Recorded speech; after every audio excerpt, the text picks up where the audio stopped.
La ilusión de los mamíferos se lee como un poema en prosa, en realidad. Cuando uno cambia a un texto diferente del texto anterior que puede haber leído, tiene como que adaptarse, ¿no? Tiene que como acomodar las lentes lectoras. Entonces les propongo que escuchen esta lectura o que aborden esta lectura desde una experiencia tal vez corporal, cómo reciben la lectura, cómo reciben el texto en el cuerpo, en los sentidos, ¿no? Dejarse invadir por las palabras, cómo pegan las palabras contra mi cuerpo, contra mi percepción, como si uno estuviera al borde del mar, en una playa, y sintiera que las olas, que el agua le va tocando los pies, ¿no? ¿Cómo se siente eso, ¿no? ¿Cómo me dejo bañar por esa agua? Bueno, sin más preámbulo, les voy a leer las primeras páginas de La ilusión de los mamíferos, de Julián López. No soy un oficinista. No voy a aprovechar mi hora del almuerzo al sol, al aire libre, ni voy a abrir un tupper para comer esa porción de tarta que fue una promesa modesta durante la mañana de trabajo. No soy un oficinista. Me voy a sentar acá, en esta escalinata. Voy a apoyar la mochila al lado de los pies, en el escalón de abajo, en medio de las manchas de verdín y el gris del adoquinado de los escalones que fugan hacia las salidas de esta plaza seca. Esmeralda y Rivadavia. No voy a aprovechar mi hora del almuerzo, voy a sentarme acá, solo, en medio de esta pequeña multitud de oficinistas.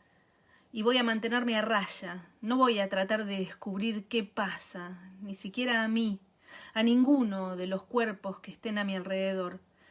Voy a descontar que todos estamos tramitando algo. Cómo poner el cuerpo al tiempo que nos queda, cómo pasarlo, cómo dejar que nos guíe la deriva, la porfía por entender, las ganas. Voy a sentarme acá, en el verde escondido de la Buenos Aires imperiosa. No soy un oficinista. Voy a almorzar solo frente a vos, en esta plaza. Una mañana escuchábamos un disco de Ricky Lee Jones mientras yo hacía no sé qué cosa de limpiar y vos leías no sé qué cosa o dejabas de leer para mirar por la ventana. A veces decíamos que el acto de leer era más el momento de abandonar el libro que el de abrazarlo. Y te confesé orgulloso que el que más me había impactado alguna vez era el mismo que había dejado sin terminar, abandonado en una cesta insólita y casual al costado de una ruta, prendido por combustión espontánea, incinerando su materialidad para siempre. No temo a la angustia. Que otros terminen, que otros encadenen un libro al próximo y nunca sientan la sed que desahucia ni se pierdan nada. Yo voy a dejar todas las ventanas abiertas, que la casa se vuele desde adentro y dé la bienvenida al tornado, que siempre falten páginas. Pero esa mañana, mientras hacíamos no sé qué cosa, escuchábamos un mal disco de Ricky Lee Jones y nuestro amor era sorprendente. De pronto nos encontrábamos mirando el mismo punto y asociábamos lo mismo en el mismo instante. Después de esos choques fabulosos nos quedábamos sonriendo durante toda la semana. Habíamos hablado ya de ese mal disco. Es un mal disco de Ricky Lee Jones, habíamos dicho. Pero en medio de una canción particular vos soltaste, ¿ves qué mala? Y yo dije, en el mismo medio de la misma canción, ¡qué buena! Mi biblioteca es un lugar de expósitos, un asilo de abandonados y menesterosos. Pero así de bruto y todo, pude leer un sinfín de incomodidades que esa mañana se revelaron en la historia de nuestra civilización. Pero qué pareja de hombres que se ven solo los domingos no se hace con el viento del desierto soplando arena sobre los ojos.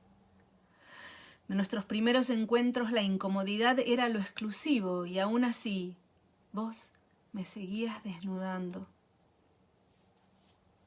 ¿Cuánto tardaste en probarme?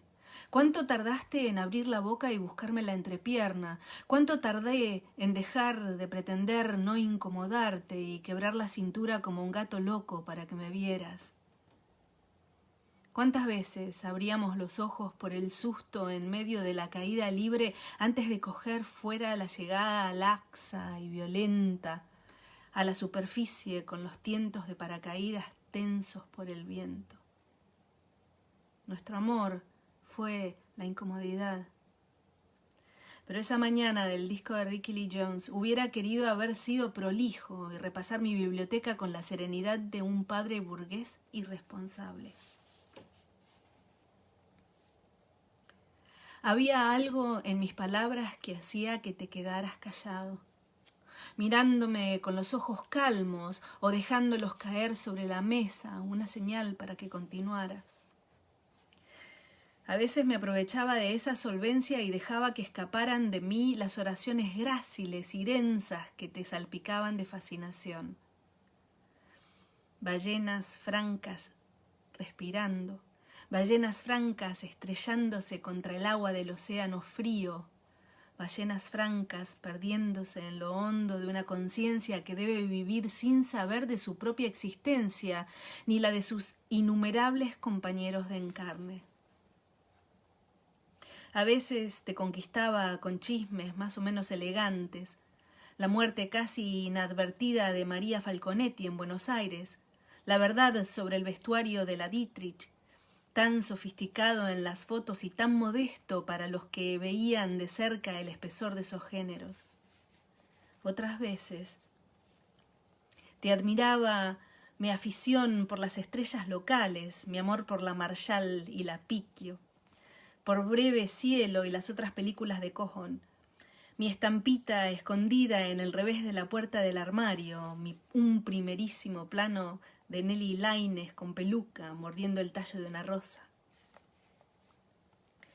Supongo que no estaba mal que nuestros primeros encuentros fueran así, un modo de pasar revista a la construcción de mi propio imperio, el imperio de una soledad llena de imágenes, llena de misticismo del que se obliga al silencio. Después de esas sesiones, en las que te mostraba mi colección de signos como si fueran el título de una propiedad en los confines, me quedaba la semana entera para relamerme como un elefante de mar, descansando el cuerpo en la charca salada para cicatrizar las heridas. Yo hablaba como un mesías ante un puñado de gente decidida a no pensar. Hablaba como alguien capaz de hacer un recuento minucioso de grados, minutos y segundos de recorrido en la elíptica de los astros alrededor del sol. Las primeras veces vos llenabas los bolsillos y te ibas. Yo salía al balcón para verte caminando como un zigzag loco. Algunas te dabas vueltas y levantabas la vista para mirarme. Parado junto a la baranda, haciéndole la veña a la melancolía y a su tropa, que llegaba cuando me quedaba exhausto y vos te ibas a mojar otro cuerpo. Todavía no sé qué hice, todavía no sé qué dejé de hacer para que eligieras en un momento que los domingos iban a ser para mí y que todas las salpicaduras iban a ser mi fiesta.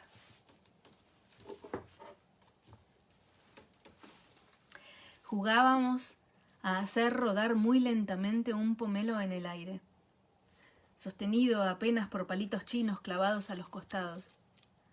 Poníamos detrás el velador una cápsula metalizada de la que asomaba la bombita blanca como un sol en el cielo oscurecido de su cuarto.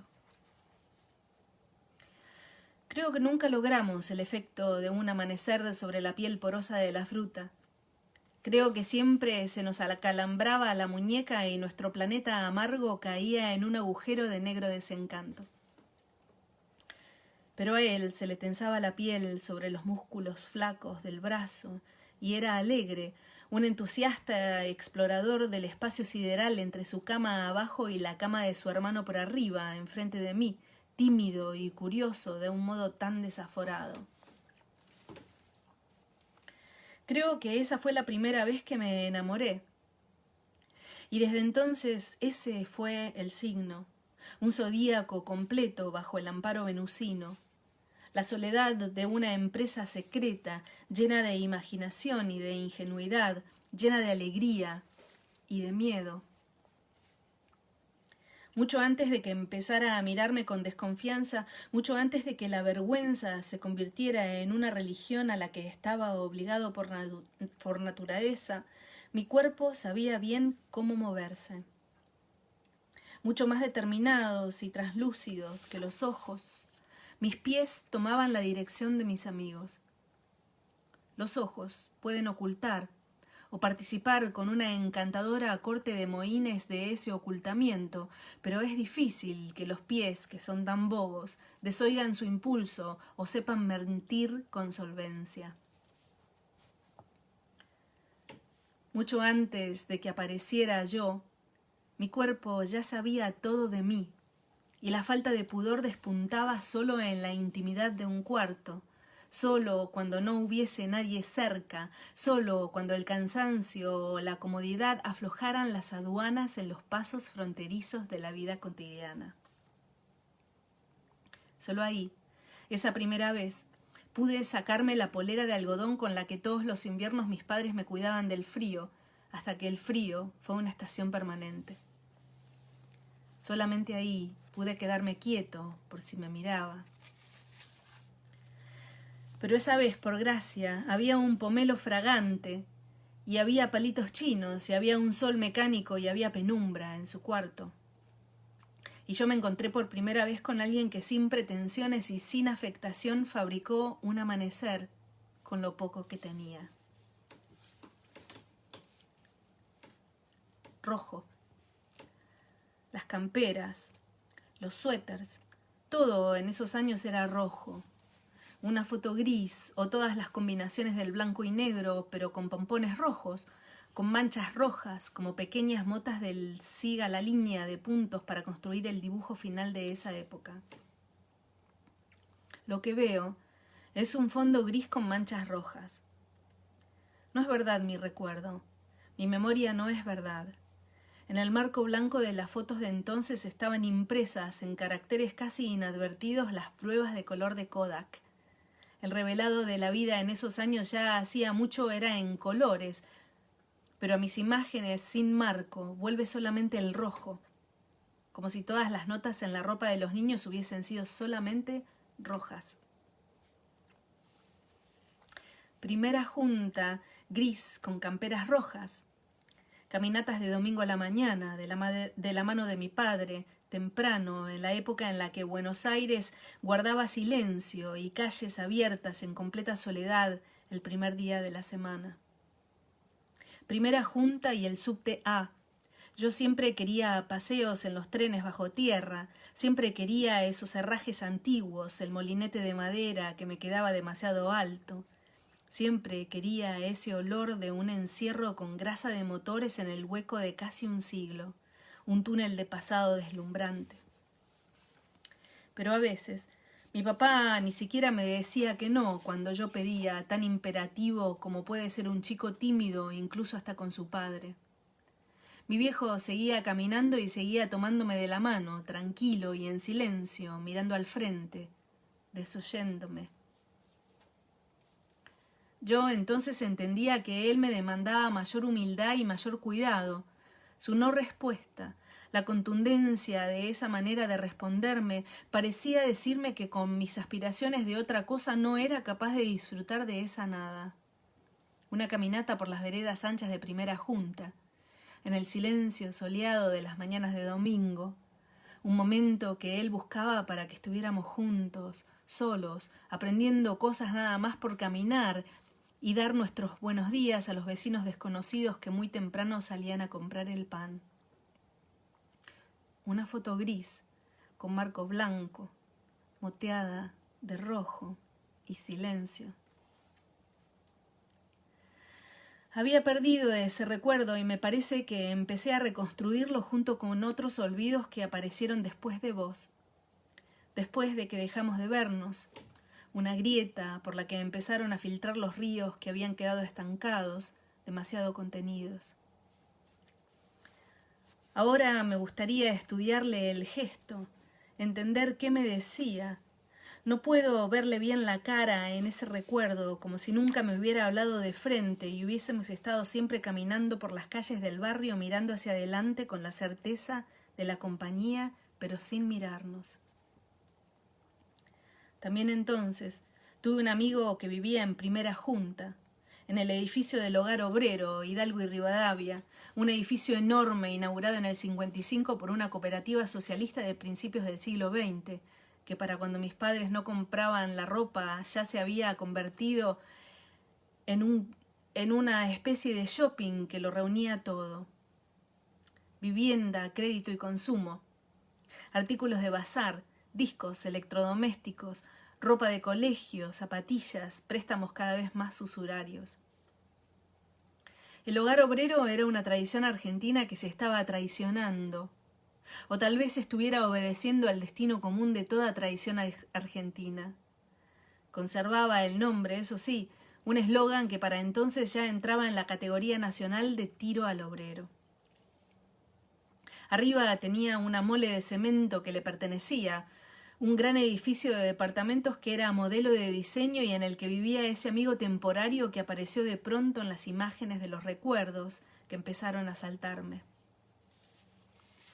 Quizá todo lo que apareció de memoria vinculado a ese amigo sea una construcción difusa, mentirosa, una estructura de imágenes que probablemente no sea cierta y se haya erigido solamente para acompañar lo que sí recuerdo de ese amigo que vivía en el Hogar Obrero, en uno de esos departamentos que parecía siempre desordenado. Si queríamos jugar teníamos que sacar el canasto de la ropa sucia que ponían en el hall que había entre el living y los 2 cuartos, o las cajas con carpetas y papeles a los pies de la biblioteca que entorpecían nuestras carreras de Matchbox. Para nuestros planes, ahí, en los ratos de la tarde en los que nos quedábamos solos, teníamos que ser trashumantes, cargar bártulos de un lugar a otro antes de disponer el plan que habíamos diseñado. Algunas tardes de especial modorra nos sentábamos sobre el parqué y nos quedábamos hablando, apoyados contra las puertas del ropero de su cuarto, moviendo las manos para reafirmar lo que decíamos, serios o con la ansiedad entusiasmada del chiste, de la ocurrencia. A partir de esas escenas comencé a desplegar lo que más tarde sería uno de los placeres máximos de mi primera juventud. Algo que superaba al placer de algunas comidas e incluso fue un placer mayor que el del sexo, o tal vez una de sus formas menos exigentes y más fecundas, la conversación. No mucho después de ese tiempo de las fotos grises con motas rojas, tuve un amigo con el que desplegábamos largas intervenciones llenas de párrafos. Supongo que éramos demasiado jóvenes para el whisky y los cigarros, pero el arte de la charla nos permitía meternos en el campo del deseo. Creo que nos conocimos en uno de esos campamentos del Club Ferro, esas comitivas voluntariosas en las que hacen formar a los chicos en uniforme deportivo y en silencio, en largas filas de a 2, esas comitivas que preparan a los menores para una vida llena de optimismo. ¡Qué depresión! Un fascismo ligero y constructivo que nunca fui capaz de enfrentar, ni siquiera debido a una cobardía notable. Mi manera de protegerme del régimen era la pereza. Una supraideología que supongo que es la que sostuvo y sostiene mis decisiones más pretendidamente insurgentes. Seguro que nos habremos cruzado en una de esas huidas miserables. Nos habremos reconocido el gesto desesperado de los desertores.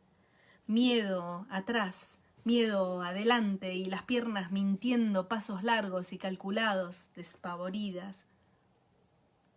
Nos habremos escapado en una de esas tardes de lluvia en la que los adalides implementaban estrategias bajo techo para contener a la manada. Juegos de mesa en un salón común que acorrala a los que no pueden más que quedarse ensimismados a practicar su incompetencia. su inadecuación.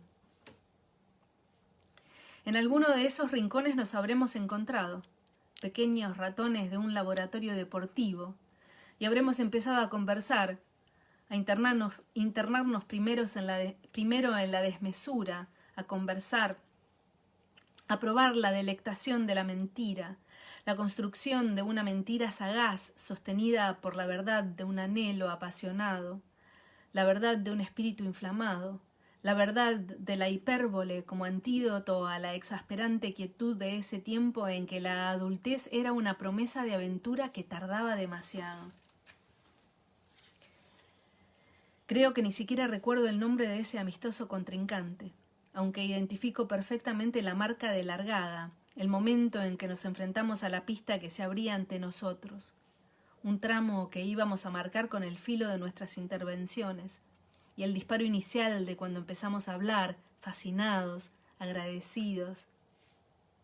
Supongo que los dos percibimos que esa conversación que se iniciaba nos dejaba en un lugar distinto, el sitio de los que descubren que la noche es tiempo, pero también es espacio, un cubículo que uno empieza a transitar con mayor entusiasmo por la oscuridad, el dispositivo que te saca de la infancia.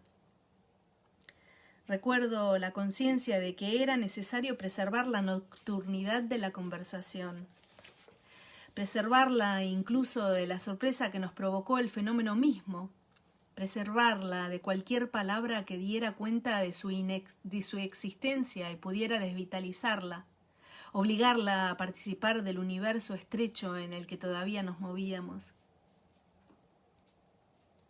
Había algo notable en nuestras conversaciones seguramente absurdas. Los pozos mudos en los que caíamos, al principio llenos de la ansiedad del que quiere salvarse del ahogo, y que fuimos conquistando con destreza creciente.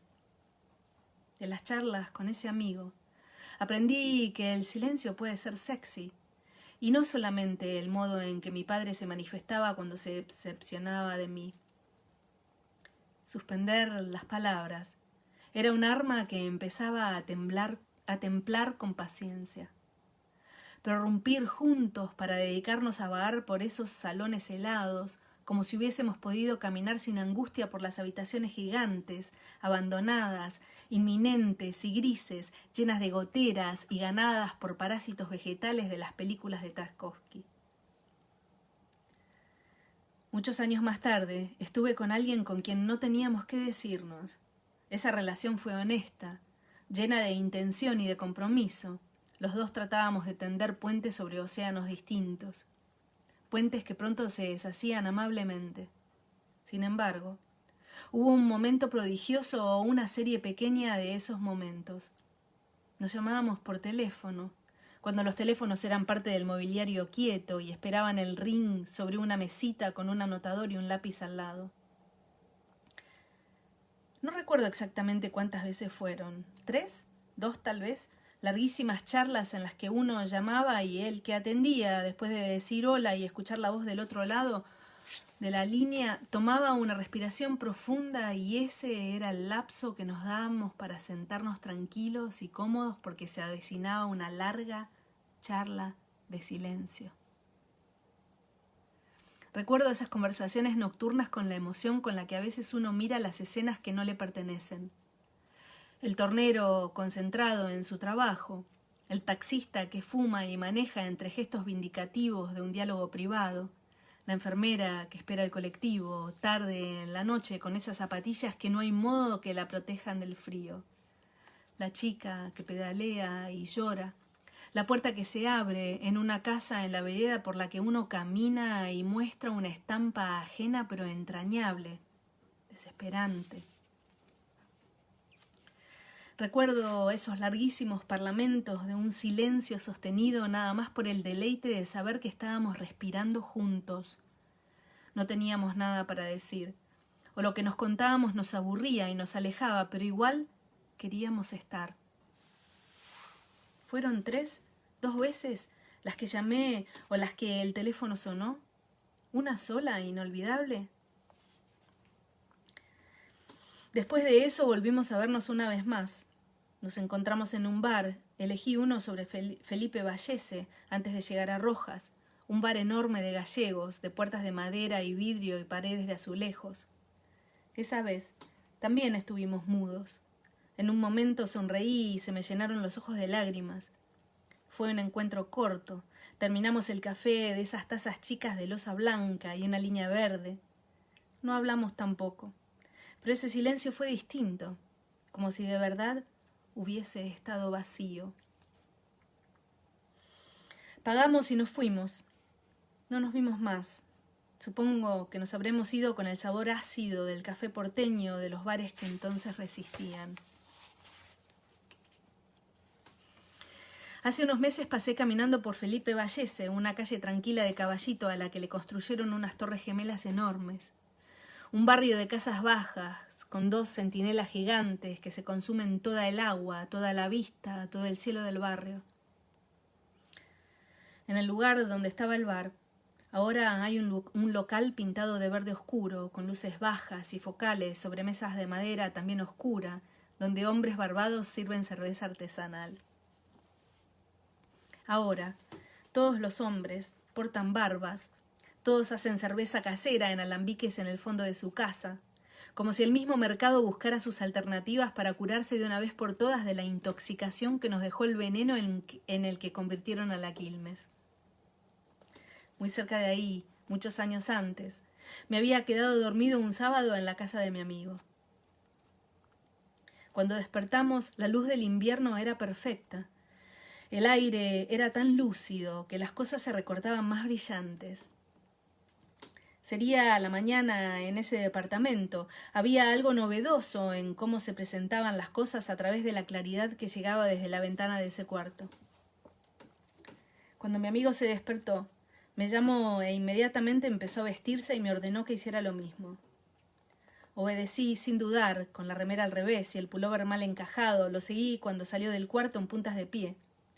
Cuando abrió la puerta del departamento y sin hacer el más mínimo ruido me hizo señas para que saliera. Fui detrás de él cuando empezó a correr por los pasillos larguísimos del hogar obrero para subir la escalera hasta llegar a la terraza.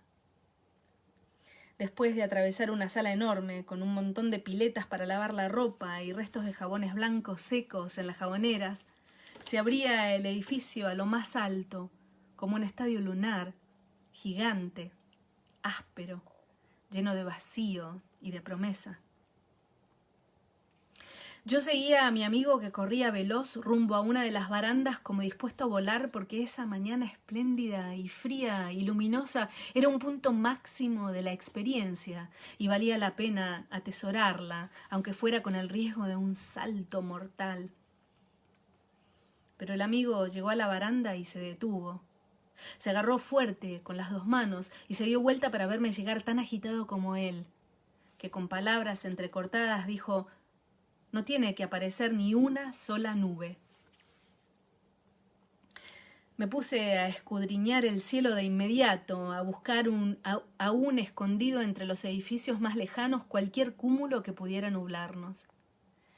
Girábamos la cabeza para mirar todo el cielo que podíamos alrededor de la terraza, y cuando dimos la vuelta completa y ninguno había encontrado ni la nube más insignificante, mi amigo miró hacia el este y volvió a hablar. En los días claros como hoy se puede ver Montevideo. Esa mañana aguantamos el frío tanto como pudimos y gritamos tierra varias veces desde nuestra carabela, aun cuando estoy casi seguro de que no llegamos a distinguir nada de nada. Poco tiempo después, dejamos de vernos, porque él se tuvo que mudar a los monoblocks de Villa Lugano con su familia. Su imagen, corriendo en la terraza, nunca dejó de acompañarme. No sé si entendí bien, o si me pareció que de verdad era posible que en el horizonte se dibujara el perfil montevideano. Pero esa mañana de invierno mi amigo me invitó a ver la costa más lejana. Creo que fue ahí mismo que entendí algo de la urgencia, de la invitación y del deseo, algo de correr al sol frente al vacío, algo del riesgo mortal para lograr estar vivo. Bueno, no fui yo no suelo entender. Fue mi cuerpo. Mi cuerpo comprendió la urgencia. Era domingo.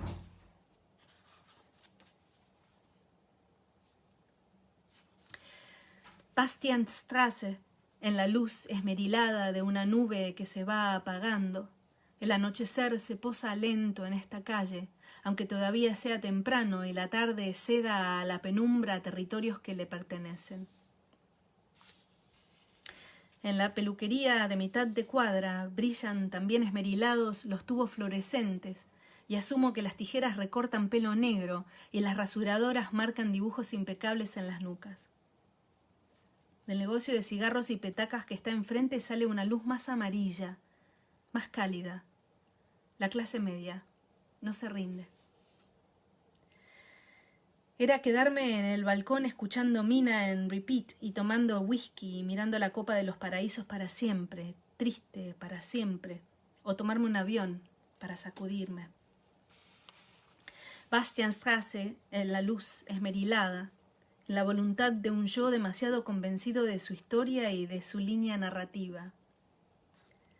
En la apuesta por una estrategia de normalidad pasmosa, volar muy lejos como si fuera posible olvidar, la distancia como recurso para dejar atrás lo que uno lleva consigo hasta que puede soltarlo.